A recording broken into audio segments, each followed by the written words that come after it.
John Nevin சாண்ட்ரூஸ் July மாதம் 29ஆம் தேதி 1829ஆம் ஆண்டு அன்று மைனின் ஈஸ்ட் போலாந்தில் அமைதியான விவசாய சமூகத்தில் பிறந்தார். அவரது பெரிய மூதாதையான டேவிட் ஆண்ட்ரூஸ் அமெரிக்க புரட்சி போரில் போராடி 1784இல் மைனில் நார்த் பாரிஸ் பகுதிக்கு தனது குடும்பத்தை மாற்றினார்.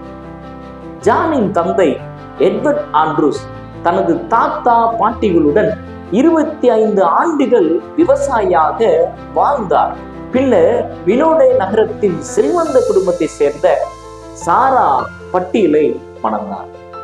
ஆண்ட்ரூஸ் தனது உறவினர்களான விவசாயிகள், சட்டத்தரணிகள் மற்றும் வணிகர்களால் சூழப்பட்ட குடும்பத்தில் வளர்ந்தார்.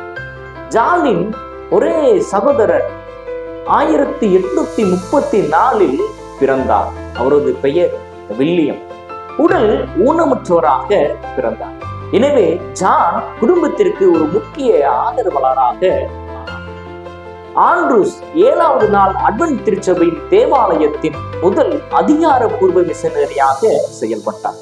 அவர் 1883ஆம் ஆண்டு அக்டோபர் 21ஆம் தேதி அன்று சுவிட்சர்லாந்தின் பாசலில் இறந்தார் என்பது குறிப்பிடத்தக்கது.